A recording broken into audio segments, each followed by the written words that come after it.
Hello student, I am Leelam Chandrakar from department of zoology. आज का हमारा टॉपिक है क्रोमोजोम। इस लेक्चर में हम क्रोमोजोम के स्ट्रक्चर, उसके टाइप्स और उसके फंक्शन के बारे में डिस्कस करेंगे।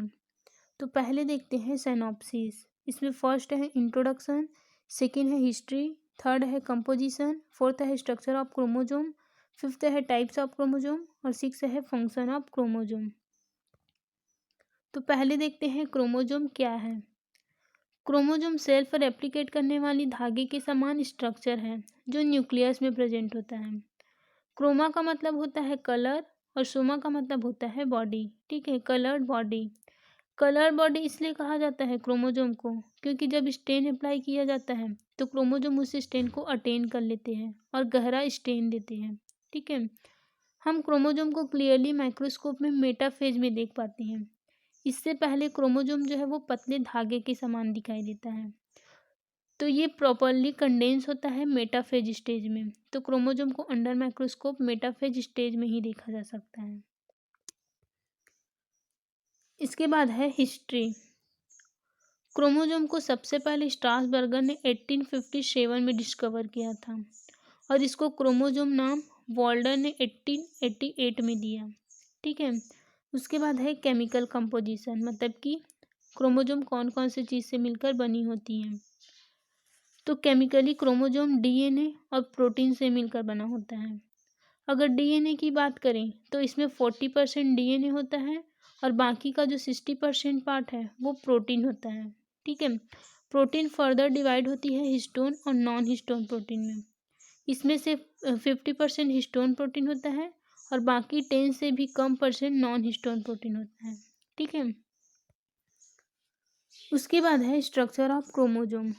अब अगर स्ट्रक्चर की बात करें यानी कि क्रोमोजोम की स्ट्रक्चर कैसे होती है, तो सबसे पहले देखते हैं ये है क्रोमोजोम की स्ट्रक्चर।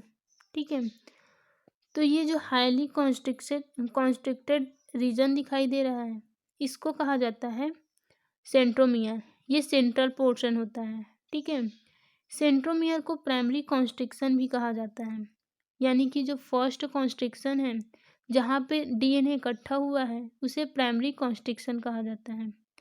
सेंट्रोमियर के ऊपर एक लेयर ऑफ प्रोटीन होती है जिसे काइनेटोकोर कहा जाता है और इसी काइनेटोकोर के ऊपर स्पिंडल फाइबर जो है वो अटैच होते हैं। ठीक है, तो ये जो प्राइमरी कॉन्स्ट्रिक्शन है या फिर सेंट्रोमियर है उसके ऊपर एक प्रोटीन की लेयर होती है जिसे काइनेटोकोर कहा जाता है और काइनेटोकोर में स्पिंडल फाइबर जो है वो अटैच होता है। ठीक है, ये स्पिंडल फाइबर जो है वो इम्पॉर्टेंट रोल प्ले करता है। जब सेल डिवाइड होता है तो ये न्यूक्लियस को डिवाइड करने में spindle fibre important role play करता है। ठीक है, अब इन सेंट्रोमियर से आर्म निकलती है। ठीक है, तो ये वाला है फर्स्ट आर्म और ये है सेकेंड आर्म। ठीक है, तो जो ऊपर वाला आर्म है उसको पी से इंडिकेट किया जाता है और जो नीचे आर्म है उसको क्यू से इंडिकेट किया जाता है। ये जो आर्म है या फिर भुजा है उसे क्रोमैटिड कहा जाता है और क्रोमैटिड के अंदर डीएनए प्रेजेंट होता है। ठीक है, तो इसमें डीएनए जो है वो 2 फॉर्म में प्रेजेंट होता है।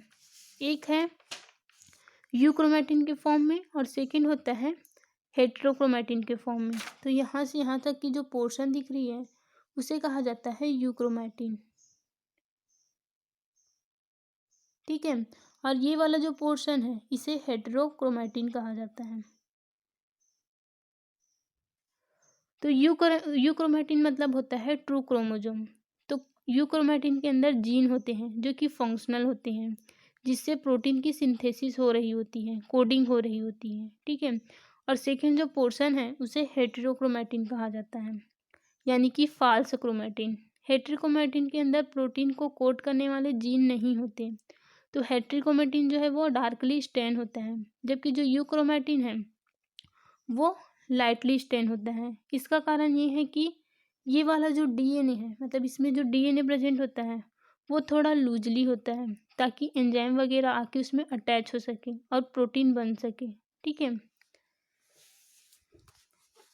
इसके अलावा क्रोमोजोम में सेकेंडरी कॉन्स्ट्रिक्शन भी प्रेजेंट होता है और यहाँ से न्यूक्लियोलस की सिंथेसिस होती है। ठीक है, तो ये वाला जो कॉन्स्ट्रिक्शन है इसको सेकेंडरी कॉन्स्ट्रिक्शन कहते हैं, जिससे न्यूक्लियोलस की सिंथेसिस होती है।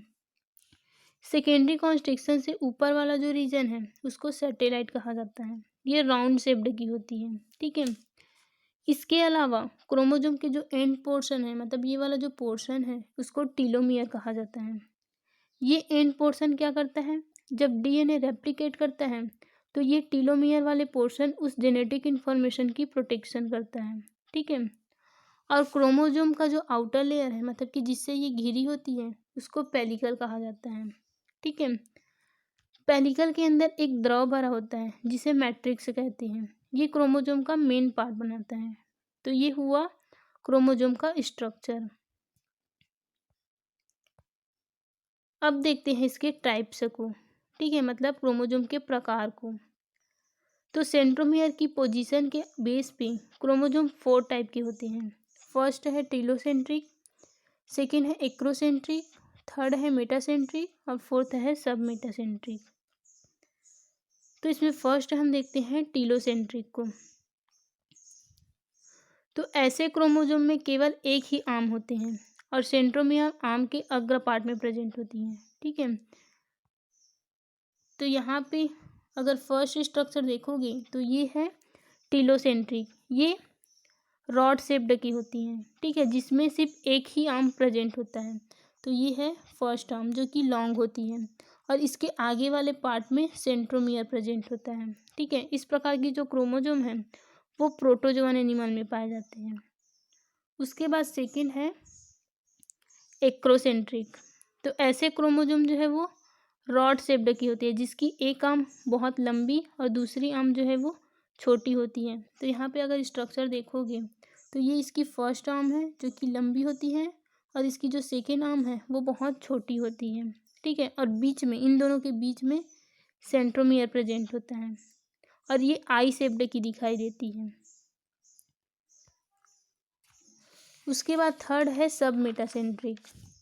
तो ऐसे क्रोमोसोम की जो दोनों आर्म है वो असमान लंबाई की होती है, ठीक है। ये दोनों असमान लंबाई की होती है, जिसमें एक लंबा और एक जो है वो छोटा होता है, शॉर्ट होता है, ठीक है।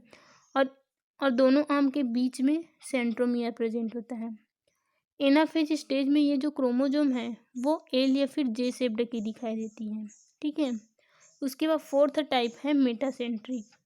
तो इस प्रकार के क्रोमोसोम की जो दोनों आर्म है उसकी लंबाई समान होती है। तो ये दोनों समान लंबाई की होती हैं, ठीक है। और ये वी शेप्ड की दिखाई देती है और इन दोनों आर्म के बीच में सेंट्रोमियर प्रेजेंट होता है, ठीक है। तो ये हुआ इसका टाइप। अब देखते हैं क्रोमोसोम के फंक्शन को। तो इसमें फर्स्ट है essential for the process of cell division and are responsible for the replication, division and creation of daughter sales.